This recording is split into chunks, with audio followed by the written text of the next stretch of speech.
لا إله إلا الله وحده صدق وعده ونصر عبده وعز جنده وهزم الأحزاب وحده لا إله إلا الله والله أكبر الله أكبر ولله الحمد الله أكبر الله أكبر الله أكبر لا إله إلا الله والله أكبر الله أكبر ولله الحمد الله أكبر الله أكبر الله أكبر لا إله إلا الله والله أكبر الله أكبر ولله الحمد الله أكبر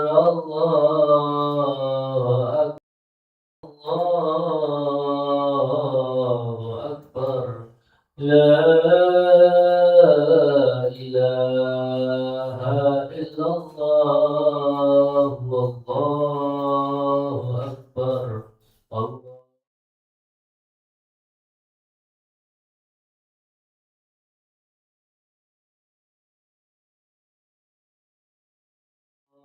الحمد لله كثيرا وسبحان الله بكرة وأصيلا لا إله إلا الله ولا نعبد إلا إياه مخلصين له الدين ولو كره الكافرون لا إله إلا الله وحده صدق وعده ونصر عبده وعز جنده وهزم الأحزاب وحده لا إله إلا الله والله أكبر الله أكبر ولله الحمد الله أكبر الله أكبر الله أكبر لا إله إلا الله والله أكبر الله أكبر ولله الحمد الله أكبر الله أكبر الله أكبر لا إله إلا الله والله أكبر الله أكبر ولله الحمد الله أكبر الله أكبر الله أكبر لا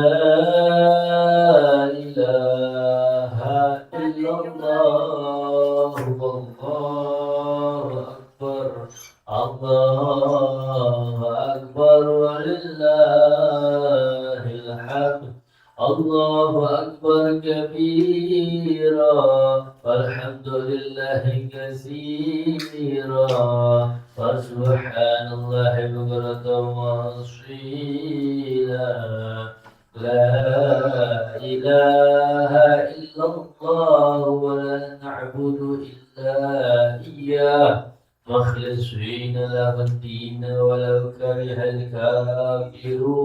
الكافرون لا إله إلا الله وحده صدق وعده ونصر عبده وعز جنده وهزم الأحزاب وحده لا إله إلا الله والله أكبر الله أكبر ولله الحمد الله أكبر الله أكبر الله أكبر لا إله إلا الله والله أكبر الله أكبر ولله الحمد الله أكبر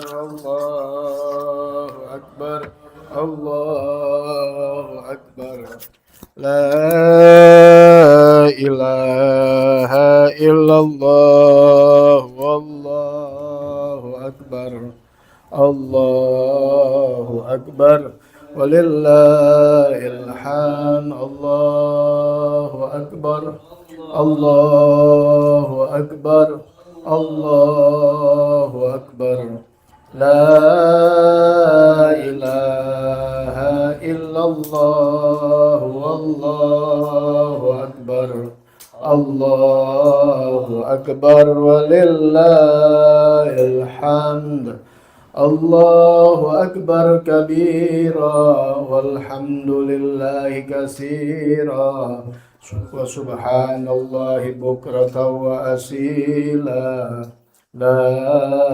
إله إلا الله ولا نعبد إلا إياه مخلصين له الدين ولو كره الكافرون لا إله إلا الله وحده صدق وعده ونصر عبده وعز جنده وهزم الأحزاب وحده لا إله إلا الله والله أكبر الله أكبر ولله الحمد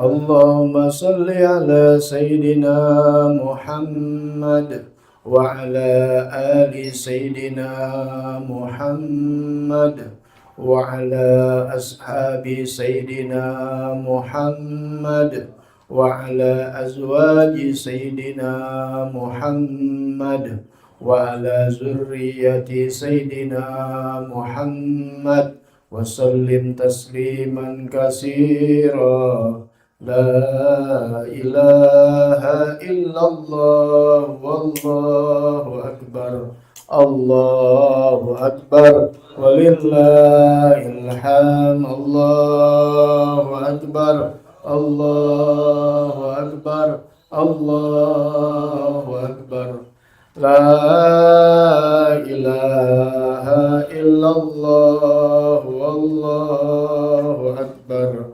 الله أكبر ولله الحمد الله أكبر الله أكبر الله أكبر لا إله إلا الله والله أكبر الله أكبر ولله الحمد الله أكبر الله أكبر الله أكبر لا إله إلا الله والله أكبر الله أكبر ولله الحمد الفاتحة لمن نوين ونوصل ونصل ونصل على هذه بلاد صالحة وإلى حضرة رسول الله سيدنا وحبيبنا وشفينا مولانا محمد بن عبد الله صلى الله عليه وسلم وأزواجه وذريته ثم الأرواح بالمرسلين ولكل منهم الصحابة أجمعين وتابعين بإحسان إلى يوم الدين من الأولياء والصديقين والشهداء والصالحين والأئمة المجتهدين بالعاملين وجميع ساداتنا لأبي علم سلم وغاربها آمين آمين آمين آمين آمين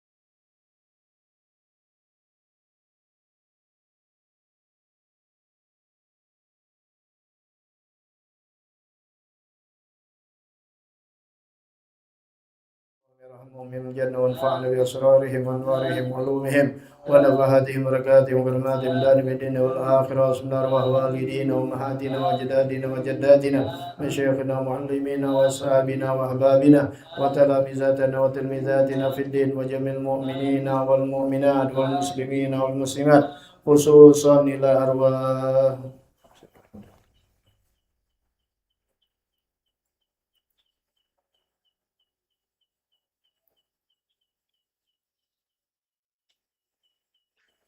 وإخوانهم وشورهم وفروعهم من الله جل شأنه المغفرة ويجعلوا الجنة مسواهم. الفاتحة.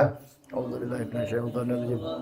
بسم الله الرحمن الرحيم. الحمد لله رب العالمين الرحمن الرحيم مالك يوم الدين إياك نعبد وإياك نستعين اهدنا الصراط المستقيم صراط الذين أنعمت عليهم غير المغضوب عليهم ولا الضالين آمين. إلهي بجاه الأنبياء والملائكة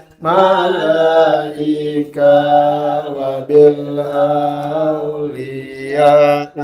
جدنا بالإجابة إلهي توسلنا بقرآنك الكريم تنور بصيرتي وسمعي ومقلتي وتلهمني رشدي وترزقني علما يقيني توافقني لحسن العبادة بأسمائك الحسنى تجود بتوبتي نصوحهم تغفر لي ذنوبي وزلتي وتنظرني في كل حال ولمحة تنجي بها من حول يوم القيامة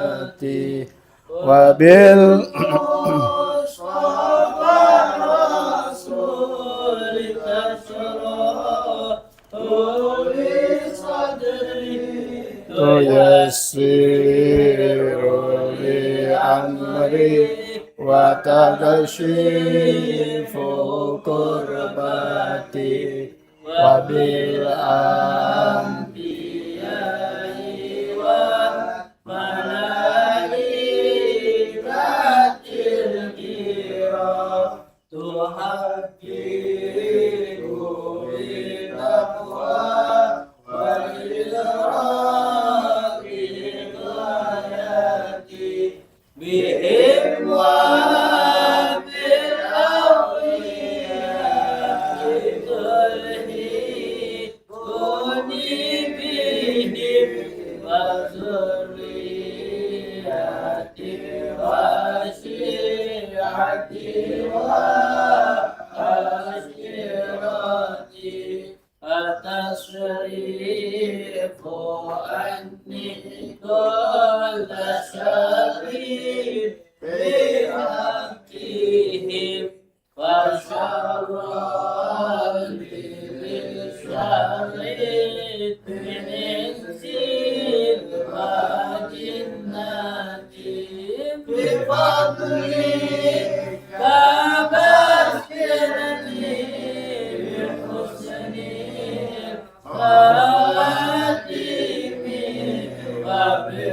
وبالراحة ادخلني بدار الإقامة عليه من المولى صلاة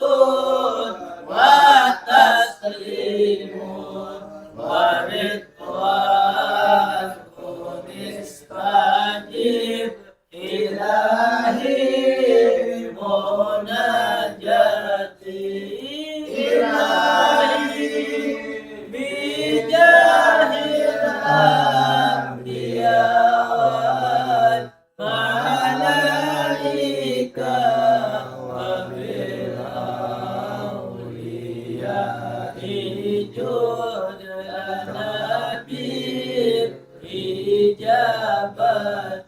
اللهم صل وسلم على سيدنا محمد الفاتح لما أغلق الخاتم لما سبق الناصر الحق بالحق والهادي إلى صراطك المستقيم وعلى آله وصحبه حق قدره ومقداره العظيم.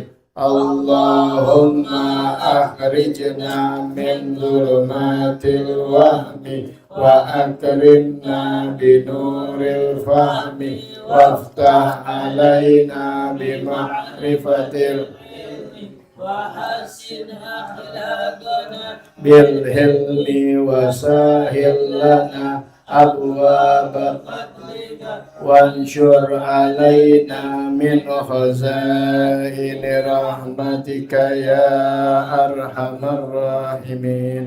Assalamualaikum warahmatullahi wabarakatuh. Waalaikumsalam warahmatullahi wabarakatuh. Bismillah, alhamdulillah, wassalatu wassalamu ala rasulillah Sayyidina wa nabiyina Muhammad ibn Abdillah wa ala alihi wa sahbihi wa man walah wa la hawla wa la quwata illa billah. Alhamdulillah, masyaallah, la quwata illa billah.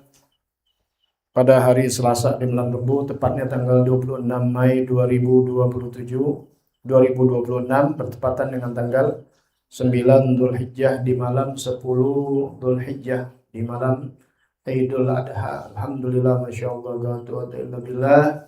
Semoga senantiasa Allah jaga, Allah pelihara iman Islam kita sampai wafat dalam keadaan husnul khatimah, panjang umur dalam sehat afiat, dan segala hajat-hajat kita diijabah oleh Allah Subhanahu wa taala.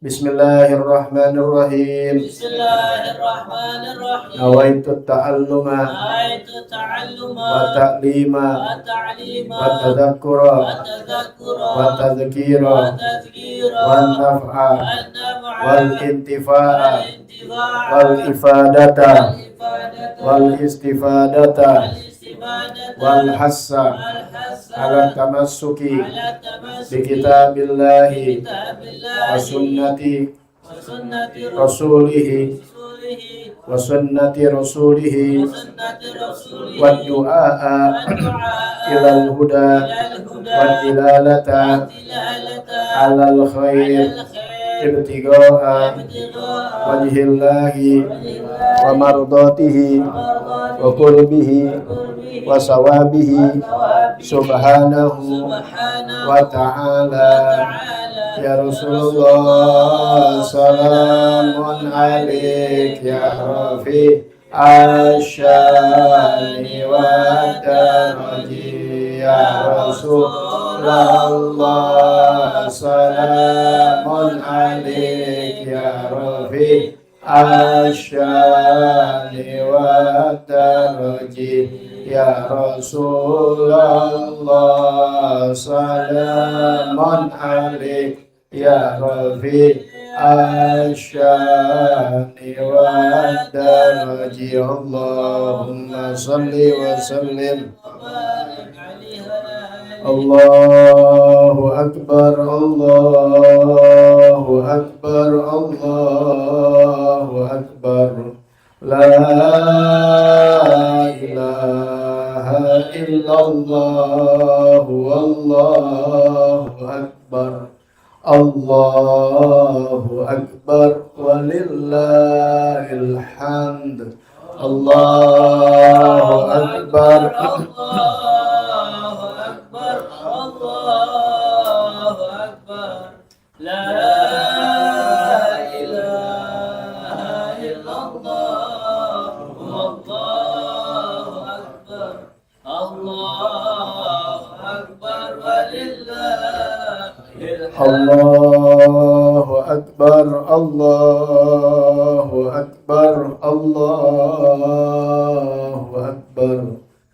La ilaha illallah, wallahu akbar. Allahu akbar walillahil hamd. الحمد الله أكبر الله أكبر الله أكبر لا إله إلا الله والله أكبر الله أكبر ولله الحمد الله أكبر الله أكبر الله أكبر لا إله إلا الله والله أكبر الله أكبر ولله الحمد الله أكبر الله أكبر الله أكبر لا إله إلا الله والله أكبر الله أكبر ولله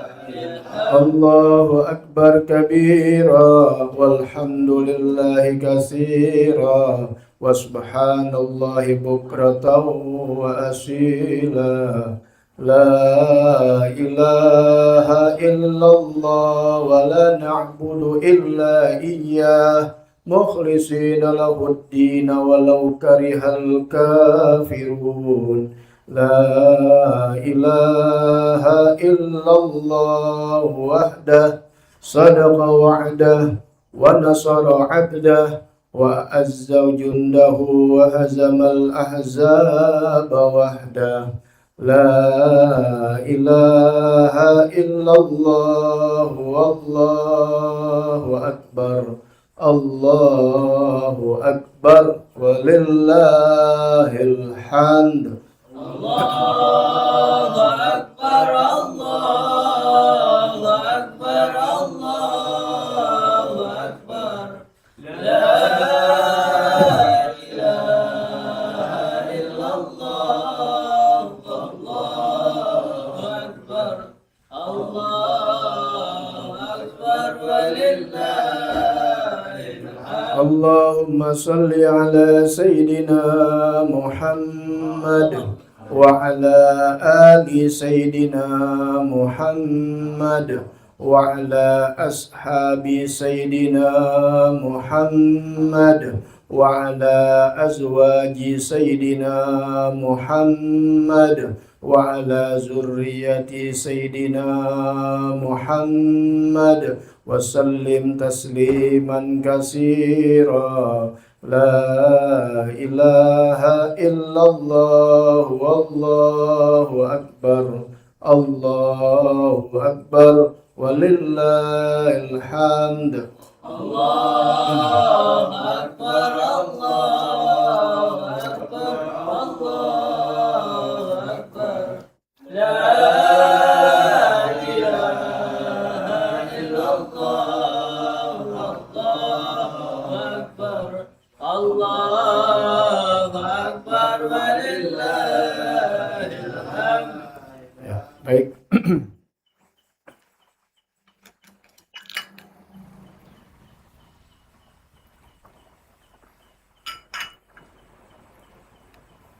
Pada esok hari, insya Allah panjang umur, sehat afiat, kita melakukan daripada sunnah muakkadah, yaitu merayakan Idul Adha. Bagi kita sunnah muakkadah, sholat Id, ya, sholat Id, Idul Adha. Itu Idul Adha lebih afdol daripada Idul Fitri.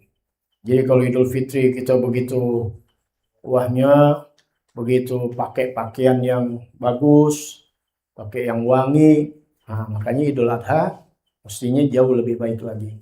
Kenapa? Karena Idul Adha melebihi daripada Idul Fitri.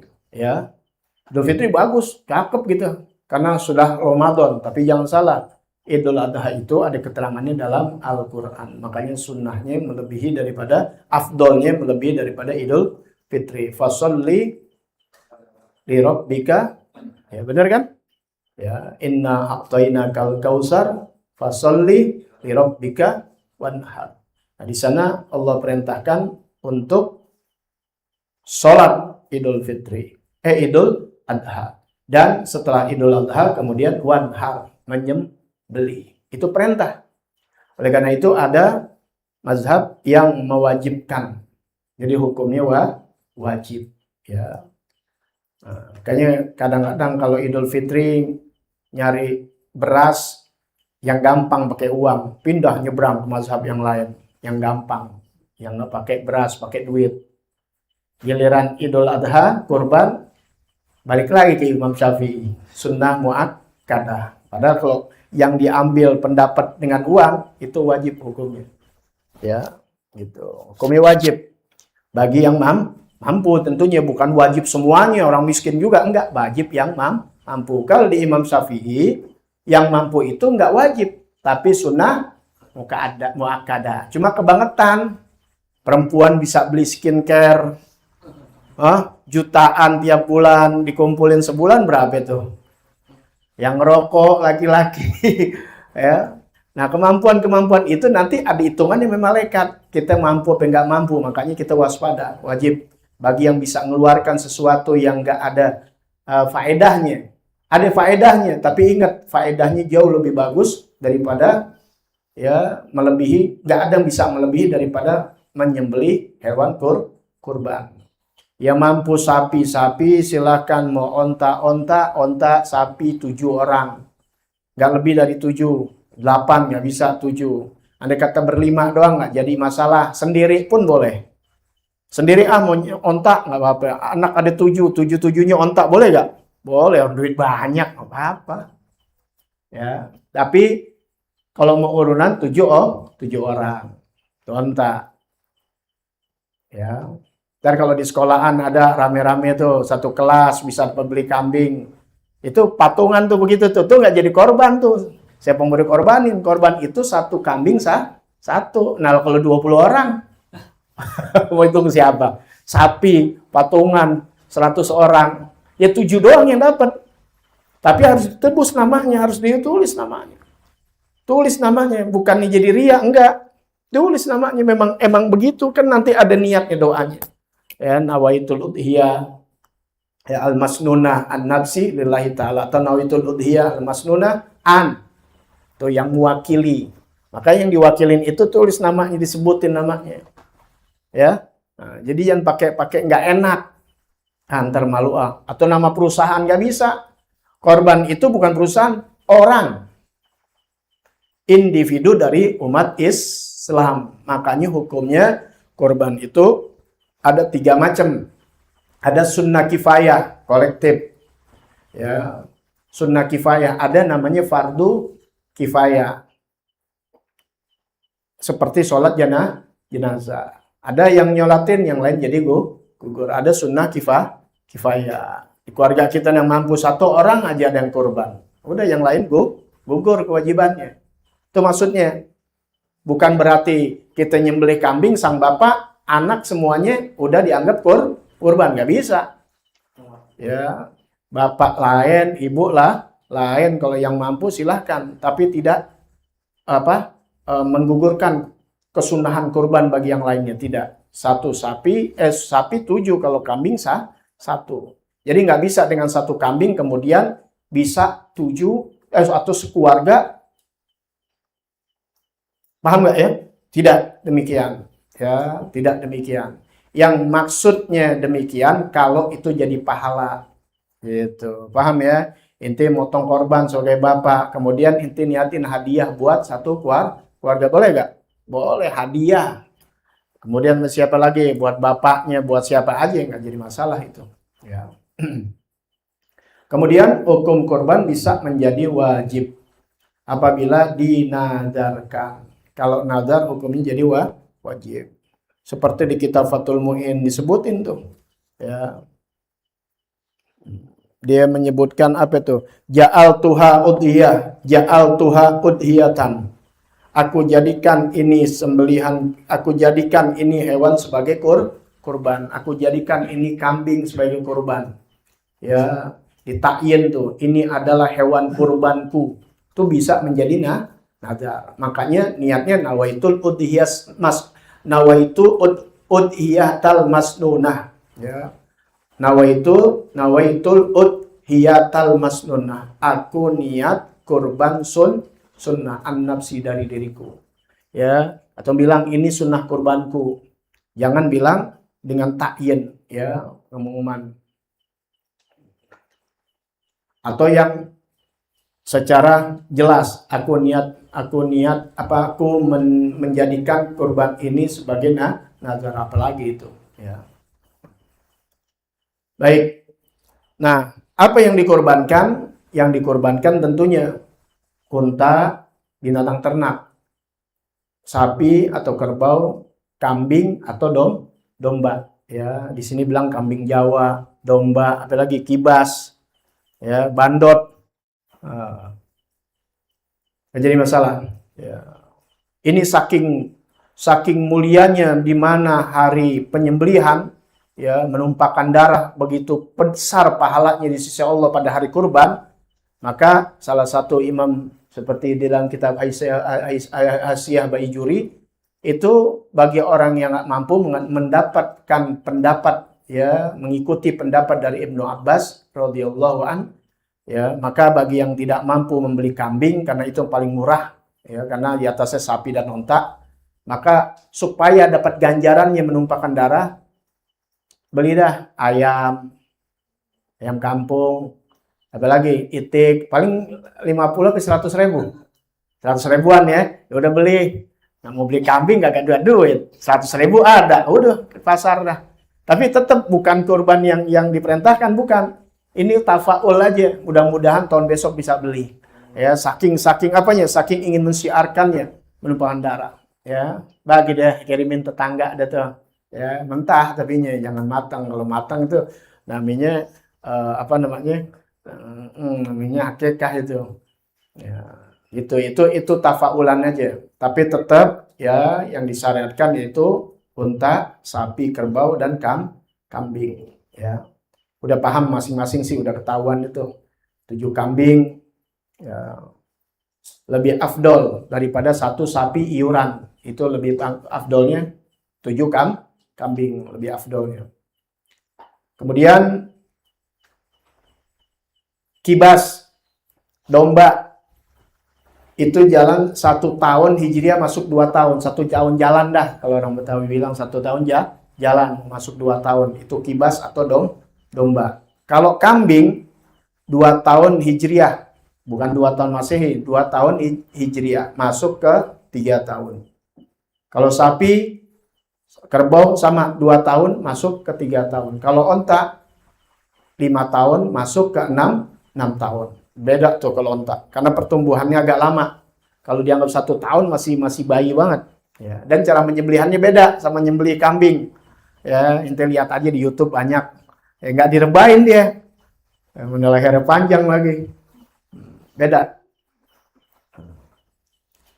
Ingat tuh, ya, masalah kurban tadi yang sunnah atau wajib, cara potongnya sih sama, cuma karena salah nyebutnya atau menjadikan kurban ini aturan sunnah jadi wajib, masalahnya dalam pembagian. Sebab kalau wajib nggak boleh tuh yang korban itu makan, nggak boleh. Kalau udah jadi wajib, gitu. Misalnya dia nazar atau dia tadi bilang tuh ini korbanku, maka jadi wajib, nggak boleh dia makan. Sedekahkan semuanya. Ke siapa? Ke fakir miskin. Tuh, paham ya? Nah, tapi kalau sunnah, nah dia boleh makan, ambil sepertiganya buat kerabatnya, orang mampu. Nah, ada lagi disedekahkan kepada orang fakir miskin. Kita udah bahas tuh fakir apa, miskin apa, udah dibahas, ya. Kalau fakir tuh jauh di atas miskin. Kalau fakir tuh duitnya nggak lebih dari 500.000, pengeluarannya 1 juta. Penghasilannya nggak lebih dari pengeluarannya, setengahnya aja nggak. Itu fakir namanya. Tapi kalau miskin masih dapat duit 700, 600.000, 700, bahkan 800. Tapi pengeluarannya 1 juta, tuh miskin. Kalau inti seri atau lebih, pengeluaran 1 juta dapat masih bisa 1.200.000, itu bukan miskin. Ya, itu bagian kita dapatnya hadiah. Ya. Baik.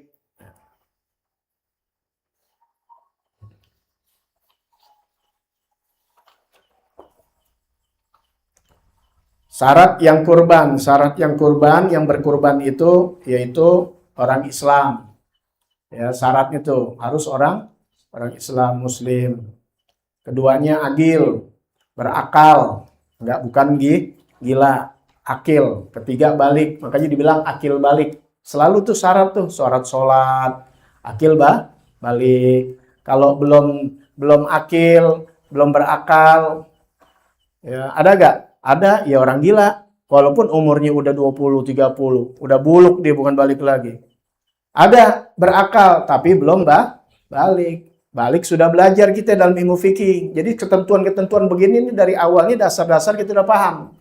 Jadi ketika dibicarakan hal-hal yang begini kita udah paham. Akil balik itu udah tahu. Karena dasarnya waktu kita belajar di awal tuh, ya di awal-awal belajar kan pasti kita belajar apa? Belajar wudhu dan sebagainya, belajar sholat, itu kan ada akil balik. Nah kalau balik, yaitu bahasanya balik sampai, artinya sudah masuk kedewasaannya dia, harus ada tandanya. Tandanya kalau perempuan haid, kalau laki-laki mimpi ihtilam, mimpi basah. Gak pakai usia, sudah bisa 9 tahun, 10 tahun, bahkan 13 tahun, udah mimpi basah atau haid. Kalau sampai 15 tahun secara hijriah belum datang tanda tersebut, maka udah masuk dia dewasa atau balik. Ya, udah mukallaf tuh, sudah dipaksakan. Ya, udah wajib dia sholat, wajib dia puasa, sudah dinanggung sendiri. Itu namanya balik 15 tahun secara hijriah. Karena bisa jadi belum datang haid atau belum datang mimpi basah buat laki-laki, tapi usia sudah 15 tahun secara hijriah, maka sudah masuk balik. Tapi kalau misalnya baru 9 tahun, 10 tahun, udah ihtilam, udah mimpi basah, ataupun haid buat perempuan, maka sudah masuk balik. Nggak dihitung lagi 15 tahun. Ya, jadi muslim, akil balik. Kemudian tentunya, ya mustati, yaitu dia mampu berkecukupan pada saat Idul Adha. Bisa jadi inti dapat bisnis, alhamdulillah, pada tanggal 11, 12. Ya, saya tahu kan ya, ada orang ngasih duit di jalanan. Ya, Awi lagi nongkrong gitu di Skybread di situ. Iya, ada ngasih duit. Itulah, beli, udah kecukupan. Ya. Nah, udah beli kambing gitu. Udah beli kambing, tentunya kambingnya harus sehat afiat, ya biasa nge-game dia sehat. Nggak boleh tuh kambingnya main asal-asalan, nggak boleh. Ya, misalnya picek, ya kambingnya picek.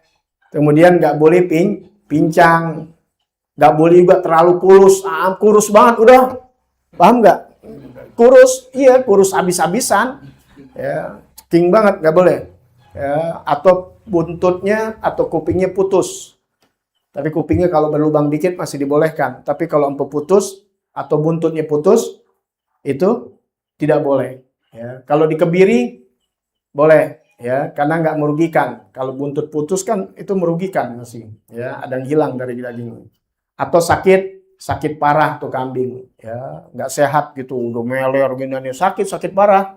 Itu kalau orang udah di UGD maksudnya, tapi dipaksa dijual. Ya. Kemudian celeng atau gila, ya bahasa kita celeng tuh ya, udah diceleng tuh gila, ya. Atau binatangnya cacat, seperti misalnya buntutnya nggak ada, cicak gitu. Ya. Tadi usianya yang tadi tuh dari 2 tahun dan sebagainya, itu harus kejujuran dari sang penjual, jangan penjual bohong. Kalau penjual itu dia harus tanya. Biasa kalau yang ngerawat dari kecil udah tahu. Nah sekarang kalau yang nggak tahu, jadi mesti jujur. Ya, masuk harus tahu, nggak boleh sembarangan, jangan sampai nipu. Ya, nanti dia bertanggung jawab di akhirat. Ya, pedagang itu syukur dia menyalurkan orang untuk bisa berkorban, tapi ingat ada tanggung jawab yang besar di sisi Allah Ta'ala. Kenapa? Karena punya amanat yang dijual itu harus memenuhi standar-standar dalam hukum fikih. Sebab kalau menjual-jual aja dengan cara yang tidak baik, maka nanti korban orang jadi nggak sah, orang tersebut tahu, dia akan tuntut orang tersebut. Siapa aja, apaan aja perbuatan kita. Ya, perbuatan-perbuatan kita. Makanya harus ngerti itu. Ini sedikit nyimpang dikit, seperti misalnya di masjid wakaf tuh, tembok-temboknya tuh, nggak boleh dia dirubah tanpa sepengetahuan orang yang nyumbang itu. Sebab paku-paku aja ada di kitab. Itu sebab orang yang nyumbang tuh kan jadi semen tuh. Ya, tuh yang udah meninggal dapat kiriman pahala tuh. Yang wakafin pada tuh yang nyumbang. Nah, sekarang kegores atau dirombak, dipaku aja. Tanpa ada uzur ya, seperti misalnya maku emang untuk maslahat masjid gitu. Ini nggak ada. Apa aja dipaku buat banner doang dan apa pada kecongkel pada itu. Itu ngurangin tuh pahala orang yang dikubur. Nuntut nanti di akhirat. Ya, makanya tuh nggak boleh sembarangan ya, wakaf-wakaf. Maka belajar orang yang mau megang masjid, mau ini dan sebagainya. Jangan cuma karena sesepuh, karena dianggap ini, dianggap itu, tidak ya. Semuanya harus dengan belajar. Ya. Nah, kemudian masalah udah di apa namanya tuh, kan disembelih tuh. Nah, ini yang harus kita pahami nih. Kulit korban nggak boleh ya, nggak boleh apa? Kulit korban ya, kulit korban boleh disedekahkan kepada fakir miskin ya, kepada fakir miskin atau dimanfaatkan kepada pengorban. Yang pengorban nih, misalnya kita korban nih, korban sunnah. Nah, kemudian kulitnya kita manfaatkan, boleh. Atau kita hadiahkan kepada orang. Ntar orangnya jual, nggak jadi masalah. Fakir miskin nih kita hadiahkan, kemudian sama dia dijual nggak apa-apa. Ya, tapi kalau kita sedekahkan kepada fakir miskin masih boleh. Yang nggak boleh kalau dijual belikan. Ya. Atau dijadikan upah untuk penjagal. Yang jagal dijadikan upah nih lah, lumayan nih kalau jual 300.000 nggak boleh. Ya. Atau menjual kulit kepada orang lain. Baik.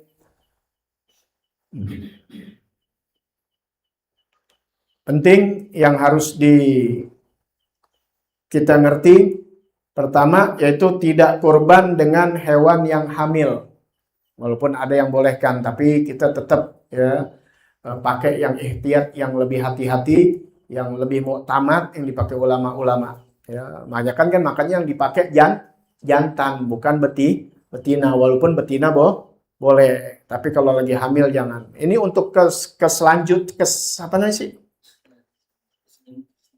Kesinambungan untuk keturunannya gitu. Kalau perempuan semua yang dipotong habis ceritanya selesai, makanya laki yang diambil biar yang perempuan ini berkembang biak gitu, sehat, yang gemuk. Untung alhamdulillah, makanya pada terima kasih Nabi Ibrahim, Nabi Ismail diganti yang kibas.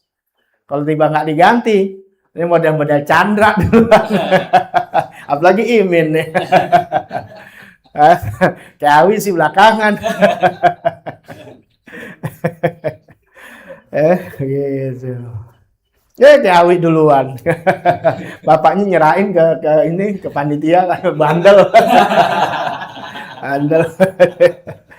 Ya, subhanallah, rahmat Allah taala. Ya, kan persembahkan siapa? Wow, itu kisahnya luar biasa. Kita ambil hikmahnya, jarang cerita-cerita ini sedikit aja kita masukin buat kekuatan bagaimana tuh Nabi Allah Ibrahim yang diuji luar biasa sama Allah Ta'ala. Suruh sembelih anaknya. Paham ya? Ya kita jadi kalau dibilang ujian kita melebihi nabi-nabi nggak bakalan, nggak mungkin. Kalau bener kayak ini nabi dong. Ya, karena memang asyaddul bala al-anbiya. Ya, paling sangatnya ujian itu ada pada nabi. Fal amsal mal amsal, kemudian di bawah dan di bawahnya. Jadi kalau ente dapat ujian yang besar, ente nggak usah nengok kanan kiri, nggak usah. Oh, kok gua aja sih bukan orang, padahal Allah lagi naikin derajat kita, atau di dosa kita dihapuskan sama Allah Subhanahu Wa Taala. Begitu kita orang berdosa, siapa kita? Paham ya? Gitu jadi orang enak. Contoh dong Nabi Adam, ya Nabi Allah Adam. Ya, hidup di surga, dapat teman Siti Hawa, bener ya? Itu emang dari awalnya iblis ini emang udah bugut, udah benci banget sama Nabi Adam dari penciptaannya. Nah, makanya dia usahakan supaya Nabi Adam celaka. Tentunya di surga itu yang udah bebas sebenarnya, cuma Allah uji tuh Nabi Adam. Jangan deketin buah khuld. Ya, khuldi ini kan kalau orang barat pakainya apel katanya. Ya, lakinya Adam, perempuannya Eve. Padahal Hawa, Eve, orang kita Eva. Ya sebenarnya Eve. Itu orang-orang mungkin pendapat yang mereka. Tapi kalau kita Hawa dan Adam. Ya, Sayyidina Adam alaihissalam punya istri Hawa. Nah, iblis nih goda Nabi Adam buat makan. Nabi Adam nggak bisa digoda. Bininya yang digoda. Ya, perempuan memang tuh. Perempuan kalau udah laki nggak bisa, perempuan yang digoda. Maka bukan si Hawanya untuk makan, tapi dia goda Nabi Adam untuk makan. Makanya ada magolahnya. Ya, Anda nggak catat di sini. Anda pernah baca di Nasul Ibad, salah. Ya, salah satu di antaranya perkataan Nabi Adam, ya, menasihati jangan. Ini kalau ini kesinggung perempuan sebenarnya. Jangan bermusyawarah kebanyakan dengan perempuan. Gara-gara musyawarah dengan perempuan, aku diturunkan dari surga. Ya, nah, boleh bermusyawarah, tapi jangan mengambil penuh karena Nabi Adam di situ. Ya. Cuma subhanallahnya, ini lihat hebatnya Nabi Adam. Ketika dimakan buah khuldi, kemudian dia bertobat kepada Allah. Ini bukan kesalahan seperti kita ya, para nabi memang Allah yang harus jalankan demikian. Tapi Nabi Adam bertobat kepada Allah, itu kita pakai di sholat taubat. Kalau kita sholat taubat, selain baca subhanarabbiyal a'la wa bihamdi, sujud, di ruku juga, terutama di sujud membaca Rabbana dzalamna anfusana. Di ruku enggak ya, di sujud. Rabbana dzalamna anfusana wa illam taghfir lana wa tarhamna lanakunanna minal khasirin. Nabi Adam gak angkat tuh, kadang dikatakan sampai 80 tahun. Beliau meminta ampun kepada Allah. Lihat yang dibaca Rabbana dzalamna anfusana. Ini seorang nabi. Tapi tidak mengatakan apa salah gua apa sih? Ini apa sih? Enggak, udah langsung aja bilang Rabbana, kami telah zalim kepada diri kami. Lihat, kami zalim pada diri kami. Lihat Nabi Yunus, la ilaha illa anta subhanaka inni kuntu minadh dhalimin. Ngakuin pada zalim sama dirinya. Enggak nyari kesalahan orang lain.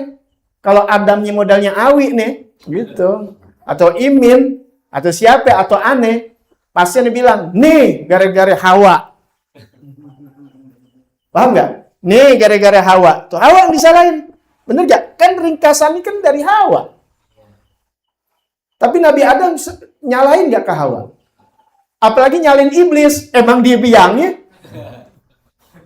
Paham nggak? Setan nih iblis. Wah, kata iblis 2 kali gue kena. Kata juga iblis. Enggak. Lihat Nabi Adam. Di sujud, di menghadap Allah Ta'ala. Rabbana dzalamna anfusana wa illam taghfir lana wa tarhamna lanakunanna. Oh, kalau Allah nggak ampunin, Allah nggak kasih, kami termasuk orang yang merugi. Lihat, nggak bawa orang. Kita siapa? Ya, dapat teguran, dapat ini dan sebagainya, nyari kesalahan siapa yang bisa gue salahin nih orangnya. Siapa liatin atu-atu nih mukanya. Ya, gitu. Kalau Nabi Adam udah pasti yang disalahin siapa? Ya kan? Jelas, tapi Nabi Adam salahin nggak? Enggak. Ya, pisah sama Allah Ta'ala. Yang satu di Hindia, Nabi Adam, yang satu di Jeddah. Ya, Jeddah tuh sekarang tuh Jeddah. Ya, nenek kita Siti Hawa. Ya, Nabi Adam ingat tuh ya, manusia pertama nggak punya ibu enggak ya? Nah, yang batalin nasab bilang ibunya ada Anissa. Ya, ada aja dah. Ya, baru bikin tuh. Nah, akhirnya pencarian, cari jalan ketemu. Nah, di satu bukit atau di satu gunung, ya namanya Rahmah. Dikenal Jabal Rahman itu yang di Arafah. Itu berkaitan antara Nabi Adam sama Nabi Ibrahim. Tuh Nabi Ibrahim, ya kalau aku punya anak, lama memang nggak punya anak. Katakan bertahun-tahun, puluhan, bahkan 20 atau 80 tahun. Kok lama nggak punya anak. Ya, tapi begitu mengorbankan sapinya, untanya luar biasa. Orang sampai berbangga melihat Nabi Ibrahim. Ya, Nabi Ibrahim katakan baru korban unta, baru korban binatang ternak. Anak Kalau Allah berikan untuk dikorbankan, Allah berikan saya korbankan. Ya, nggak berasa untuk waktu lama dikasih anak. Lagi lucu-lucunya umur 7 tahun, 8 tahun, ada yang mengatakan 12 tahun. Ya, Nabi Adam bermimpi di hari Tarwiyah tuh. Di hari Tarwiyah, laksanakan nadarmu. Karena dia nadar tuh, kalau punya anak, ya baru korban binatang. Anak kalau Allah perintahkan korbankan. Kan dia ngomong gitu, kalau Allah perintahkan. Allah perintahkan. Korbankan, jalankan nazar. Ya. Dianggap, nih bunga tidur lah. Gitu. Kemudian hari kedua, di bulan Arafah ini. Ya. Jalankan nazarmu. Sampai hari ketiga, ya dia berpaham bahwasannya dia harus korbankan anaknya yang pernah dijanjikan. Ya, janji itu siapin pisau yang tajam semua, ini, wah segala macam. Bawa Nabi Ismail alaihissalam. Ya, Nabi Ismail dibawa digandeng. Ini anak satu-satunya udah lama banget dinanti-nantikan, bayangin nanti. Kalau Awi begitu tuh, suruh Wi korbanin gua. Udah ngambek, Tuhan disalahin. Ya, disalahin. Kemudian di sini nih iblis sampai bilang tuh, ini hari paling sibuk selama hidup seumur umur, ini paling sibuknya nih iblis. Karena dimundar-mandir untuk goda. Nabi Ismail digoda. Ya, Nabi Ismail goda Allah sama anak kecil Gitu ibaratnya nih bahasanya dia gitu, bahasa kita istilahnya. Ini mau lu mau diapain lu? Sama bapak lu nggak tahu, bapak lu bawa pisau begini-begini, lu mau digorok lu. Ya, Nabi Ismail gimana? Tergoda gak? Kalau kita kan, iya juga mendingan bapak aja yang lebih tua. Nggak gue. Enggak. Iya. Malah ditimpuk. Nabi Ibrahim begitu juga digoda. Sayang anak semata wayang. Waduh lu capek-capek lu nungguin begini-begini. Dengan segala macam rayuannya dah. Ya orang kalau pinter buat jatuhin orang dijago banget dengan bahasanya. Nah kemudian ditimpuk juga, maka sampai 3 kali itu, termasuk dengan Siti Hajar. Ya, Siti Hajar juga digoda. Oh, tuh laki lu tuh mau ini, begitu tuh iblis mundar-mandir tuh. 3 orang nggak ada yang kena, nggak ada yang nggak kena. Kalau kita nggak pakai 3, itu ya kena. Udah berantem bapak sama anak sama bapak sama ini, segala macam tuh cara setan begitu tuh. Ya, supaya kita putus dalam silaturahmi. Paling dekat dulu suami sama istri nggak bisa, sama ipar nggak bisa, sama saudara nggak bisa. Baru kalau mau orang nggak kenal, nggak ada musuhan, sama orang mau kenal. Gimana sih mau putus orang kita gak kenal? Justru kan kenal itu paling gampang. Ya, yang susahnya siapa? Yang kena siapa? Justru kita yang ngerti agama, bukan yang kagak ngerti. Ya, maka di kitab akhlak tuh sering ada di dalam maulid begitu dan sebagainya. Kita mau turun rahmat, tapi kita sendiri yang mutusin rahmat. Ya, waduh. Nabi yang katakan waktu dalam kitab akhlak kedua tuh, ya nanti kita belum masuk ya, nanti dikit lagi ini masuk. La ijalis nabati rahim, jangan duduk bersama kami yang memutuskan tali silaturahim. Tuh Nabi katakan gitu lagi duduk. La ijalisna, jangan duduk bersama kami orang yang memutuskan silaturahmi. Nabi tahu di situ ada yang memutuskan silaturahmi antara tuh di situ disebutkan tuh antara ponakan sama kholahnya, sama bibinya. Ya, sama bibi. Ya. Sahabat dewasa nggak kayak kita. Kalau kita kan modelnya ngambek begitu. Kesinggungan. Enggak. Ya, orang ahli neraka singgungan, kalau orang ahli sorga enggak, jiwanya besar. Maka sang ponakan ini nyamperin kholahnya. Setelah perselisihannya terselesaikan, udah duduk lagi masing-masing, baru Nabi katakan tuh asbabul wurudnya tuh turunnya itu hadis. Apa kata Nabi? Inna rahmata la tanzilu ala qaumin wa fihim ghatiur rahim. Sesungguhnya rahmat Allah enggak bakal turun pada satu kaum yang mana kaum itu memutuskan tali silaturahim. Tuh, makanya silaturahim berat. Ya, kalau kita datang begini sih itu bukan silaturahim. Alhamdulillah kemarin ke ini kita silaturahmi.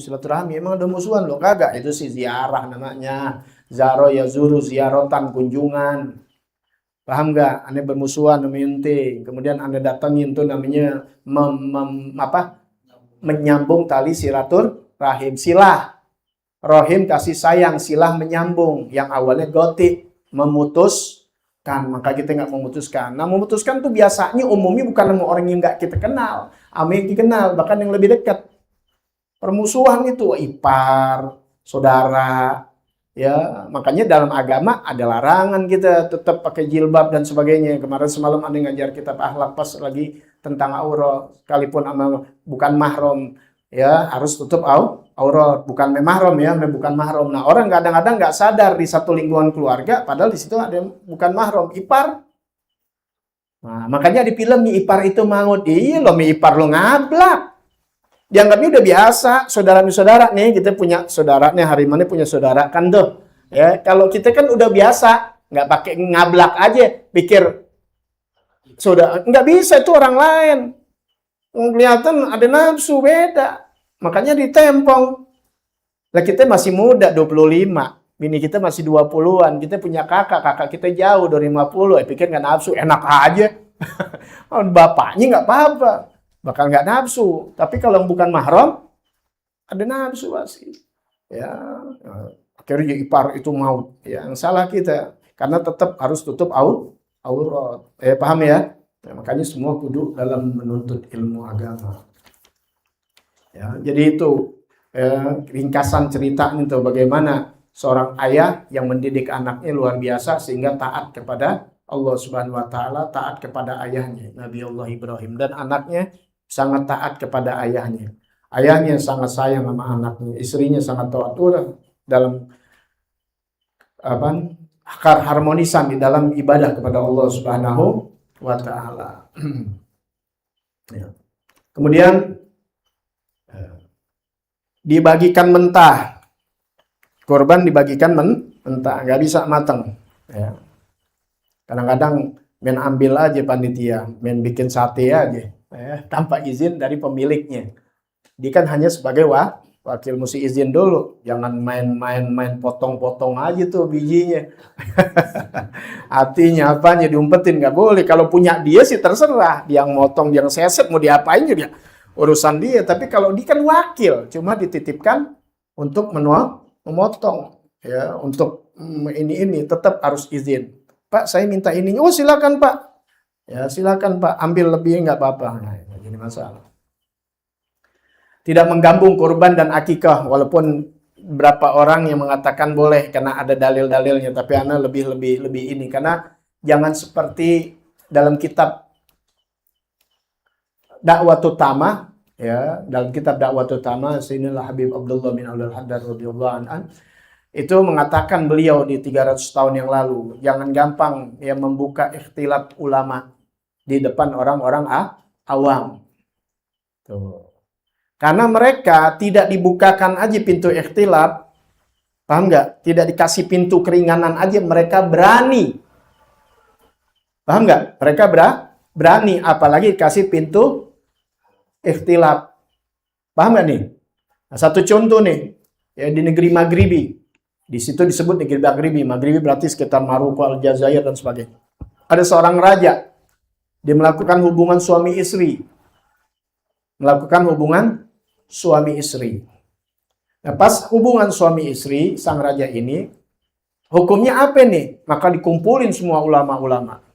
Kemudian ulama yang paling hebat, yang paling alim, itu berbicara langsung. Jadi muqaddam, maksud muqaddam di sini adalah yang paling terdepan. Dia mengatakan bahwasannya hukumnya Bapak Raja, Paduka Raja, harus puasa 2 bulan berturut-turut. Paham ya?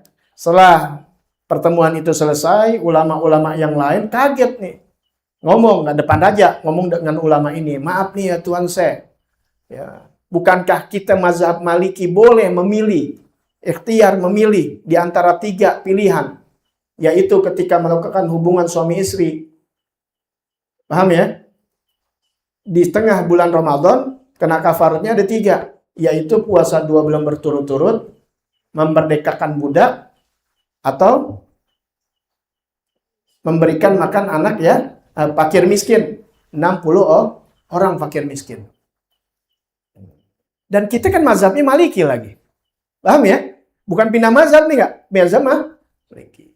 Justru beliau mengatakan kalau diringankan dia akan terus berbuat untuk berzina, untuk nauzubillah, untuk apa? Bersetubuh yang halal ya sama istrinya di bulan Ramadan. Padahal larangan. Kalau Allah larang ya jangan dikerjain. Justru karena bolehnya cuma sekedar jadi diringan-ringanin hukum Allah Subhanahu wa Ta'ala. Maka nggak dikasih keringanan dalam hal itu. Karena lihat posisinya. Nah ini kebanyakan sekarang gampang bikin ikhtilaf. Akhirnya gampang-gampangin. Nggak dikasih begitu aja nyari selah mulu. Paham nggak? Sebelum ada orang yang banyak nih ngomong di medsos ini, kalau ini begini boleh, ini boleh. Gimana coba? Mereka bikin pendapat sendiri. Apalagi ada dalil. Paham ya? Gitu. Jadi sebab apa? Kalau nanti kabung kurban sama akikah, nah nanti orang-orang yang duitnya banyak, ya sekalian terus. Paham ya? Gitu. Ya, jadi kalau ente mau korban aja dulu. Kalau mau akikah. Lagi pas lagi hari korban nih, korban aja. Kan korban tiap tahun, nggak tiap hari. Nah, akikah bisa kapan aja. Itu lebih bagus begitu. Ya, adapun yang dengan korban dan akikah boleh, itu pendapat mereka biarkan. Jangan dicaci maki, jangan mencela atau menghina orang, nggak usah. Ya, masing-masing dengan pendapatnya. Tidak sah kurban untuk mayit. Ya. Tidak sah kurban untuk mayit kecuali kalau ada amanat dari sang mayit. Paham ya? Gini nih, kok nggak boleh? Nih sekarang misalnya, Anda duit Anda banyak, Anda mau korbanin buat Chandra, harus minta izin dulu dari Chandra Anda. Nggak bisa tato Anda beli kambing, Anda potongin buat Chandra, nggak bisa. Anda tanya dulu sama Chandra, mau nggak Anda korbanin nanti? Anda korbanin nanti.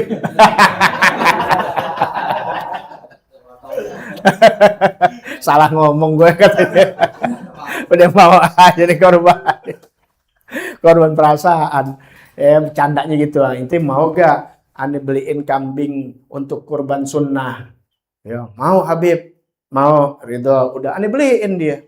Gitu. Paham gak? Kan banyak orang ya dibeliin sapi limosin bahkan dan sebagainya. Itu orang nih duitnya banyak. Boleh, tapi minta persetujuan. Sekarang kalau mau buat orang mati gimana persetujuannya? Tuh, paham ya? Di situ dalilnya. Nah, adapun yang udah mesen tuh udah persetujuan. Kalau gua masih panjang umur, tapi kalau gua nggak ada umur, ya tolong gua dikorbanin. Berarti udah ada persetujuan walaupun kita belum beliin. Paham ya? Jadi nggak bisa. Wah, kalau begitu gampang Islam. Nggak usah, emang mau korban aja statusnya. Hadiahin nggak apa-apa. Kalau buat korban, nggak bisa. Ente potong korbannya, ane potong nih sunnah korban. Udah, ane minta sama Allah Ta'ala, ya Allah jadikan pahalanya untuk ayah ibuku. Bukan satu lagi malah. Boleh gak? Boleh, namanya hadiah. Kita dari sekarang aja semua kegiatan ibadah ane yang baik-baik, ya Allah dimanapun, ya Allah aku hadiahkan buat orang tuaku, ya Allah. Karena aku bisa beribadah ini karena ada keberadaan orang tua. Hadiahkan buat guruku, ya Allah, karena aku ngerti ilmu gak ada. Udah sambungin aja kepada seorang orang oman ahsana ilaina. Orang yang berbuat kebaikan kepada kami. Termasuk inti-inti juga, termasuk yang khidmat, yang berbuat sehingga Anda mudah di dalam dakwah dan sebagainya. Dapat. Nggak ada yang kurang. Kalau kita udah ngomong waman ahsana ilaina. Ya itu kan kalau doa baca doa. Ya, baik yang meninggal dapat kirimannya, yang hidup masih dapat. Ya.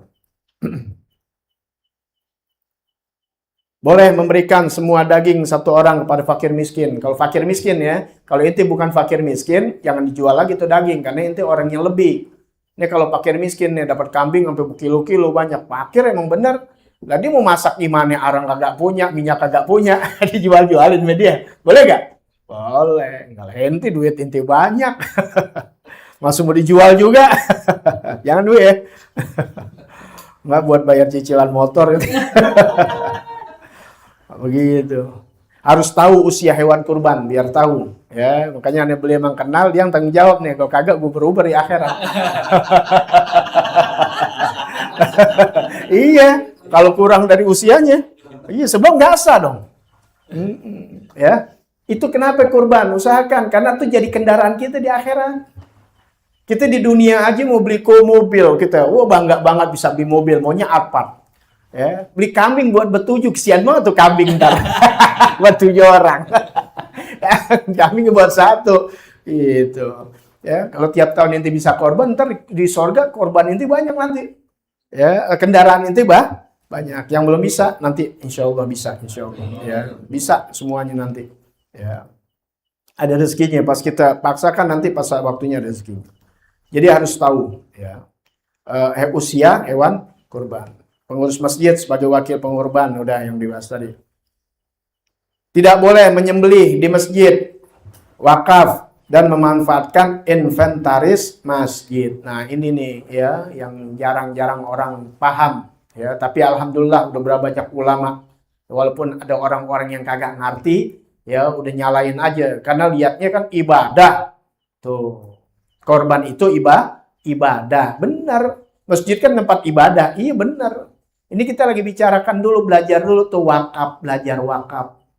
Apa itu wakaf? Belajar dulu mas posisi masjid itu apa. Paham ya? Tuh kurban itu apa? Nanti ketemu. Paham nggak? Ini kagak ngerti, nggak belajar kagak, teriak-teriak aja udah. Nanti akhir zaman banyak berubah itu. Ya. Apa namanya? Orang yang bodoh bicara, ya, bahkan merasa paling benar. Nah, ini yang bahayanya.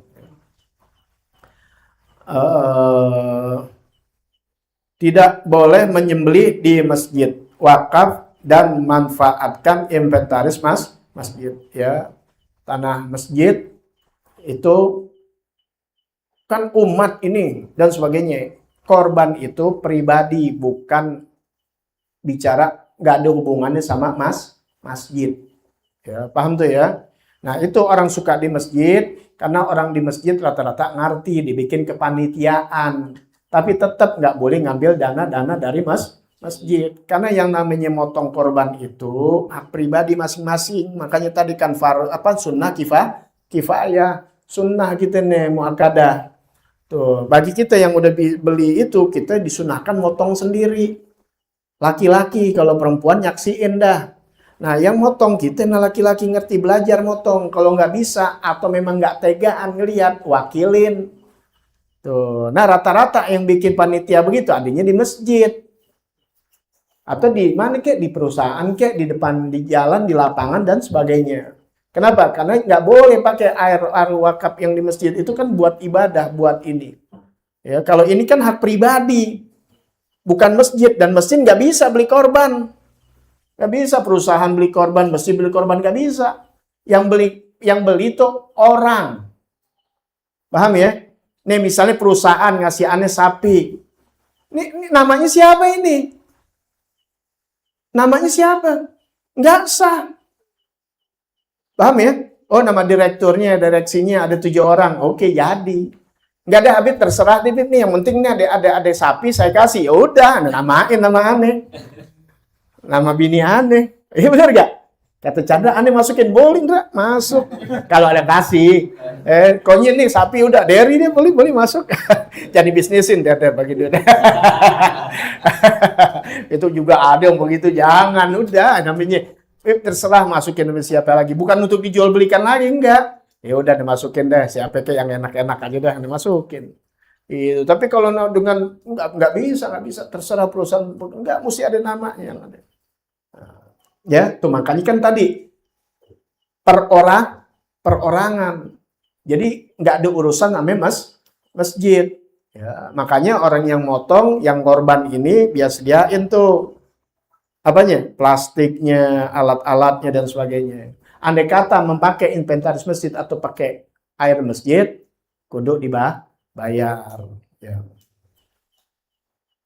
Panitia tidak boleh mengambil bagian dari kurban kecuali dengan izin pengurban.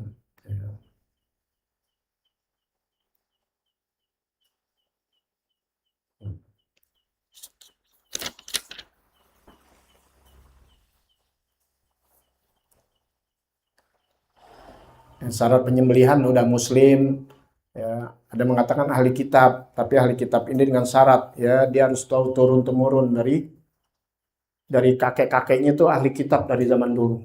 Ya, kalau baru 3-4 ternyata dulu nggak punya agama, nggak bisa. Ya, makanya nggak pakai udah muslim. Ya. Kemudian tidak menyembelih selain kepada Allah. Misalnya dibawa dengan sembelihan ini dipersembahkan untuk Nabi Muhammad dan sebagainya, nggak boleh tuh. Ya, semuanya harus penyembelihannya ya kepada Allah. Makanya Bismillahirrahmanirrahim. Ya, itu. Kalau dihadiahkan kepada Nabi Muhammad dan nggak jadi masalah.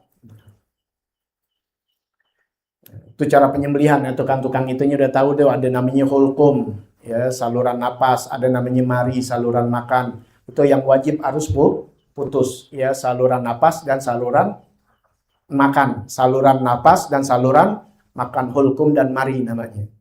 Ada lagi kalau sunnahnya jadi 3, itu yang wajib. Yang 3-nya namanya wadajain, yaitu jaluran arteri di sini nih, dalam darah ngucur. Nah itu sunnah. Tapi yang wajibnya cuma 2, tapi sunnah 3. Andai kata nih nggak putus cuma 2 ini saluran napas, hulkum dan mari saluran makan, itu udah sah namanya. Ya, cuma bagus kalau tambah sunnah dengan memutuskan wadajain, yaitu saluran arteri, saluran darahnya.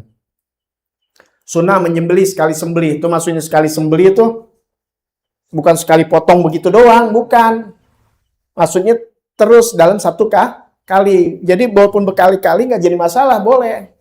Bukan sekali potong doang, nih yang salah orang. Jatuh tuh, wah nggak boleh lagi ini, boleh. Cuma harus dengan cepatnya. Ini yang nggak boleh tuh maksudnya tuh dia motong, pas motong, ya angkat dulu. Ngopi dulu, ntar dulu gue capek nih. Tuh ayak kelepek-kelepek. Baru diterusin lagi tuh, nggak boleh tuh. Orang lagi sekarat. Ya. Boleh, karena kalau belum sempurna, jadi bangkit nanti. Maka 2 kali, 3 kali, 4 kali, selama tetap di situ, nggak jadi masalah. Ya, gitu.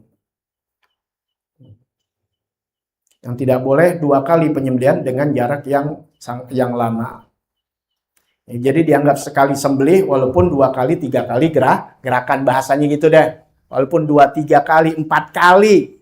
Ya, kan ada orang yang nggak tegak juga gitu, nggak berani nekennya, karena kan awal-awal begitu.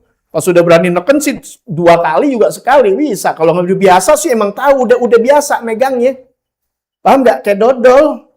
Aduknya kali elah dalam kaku. Nah begitu juga. Gitu, belum juga. Yang penting terus aja. Gitu, ada yang sekali geruges aja ini. Itu cuma udah biasa. Memang tiap hari tukang dagang kambing. Ya, itu.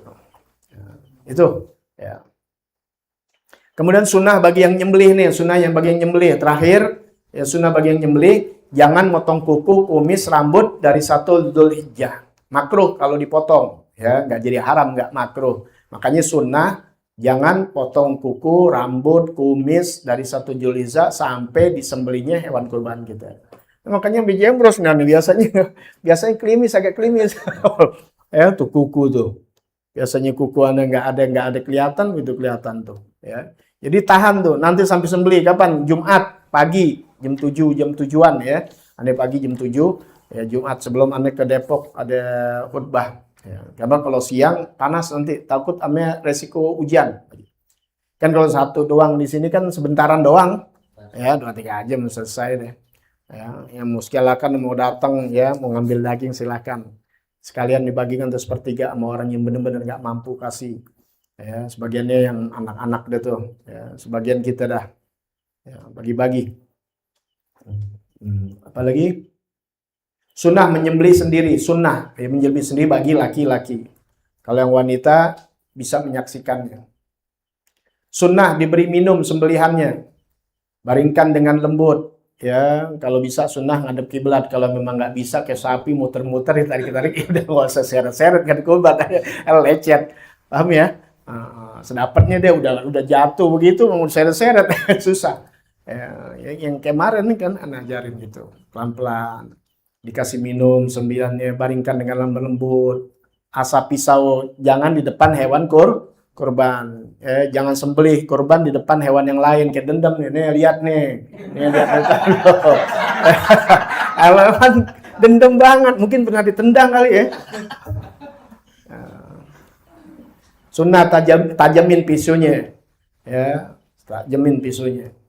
Ya. Kemudian baca bismillah. Andai kata misalnya orang Islam nggak baca bismillah, sah nggak? Sah. Boleh nggak dimakan? Boleh. Cuma kurang etis saja. Sesuatunya kan berkahnya dengan baca bismillah. Paham ya? Andai kata dia nggak baca bismillah, nggak jadi masalah. Cuma lebih berkah dengan bismillah. Yang penting orangnya Islam. Gitu. Sunnah menghadap kiblat, baca niat sembelih yang sudah diajarkan, baca bismillah, selawat, takbir 3 kali, Allahumma hadi minka wa ilaika fataqabbal minni ya karim. Itu ya, mudah-mudahan ya kita bisa paham, ya mudah-mudahan kurang lebihnya mohon maaf kalau ada kekurangan, ya nanti kita akan selalu baca, selalu ada yang mungkin ditambahkan, ya nanti kita terus belajar dan belajar.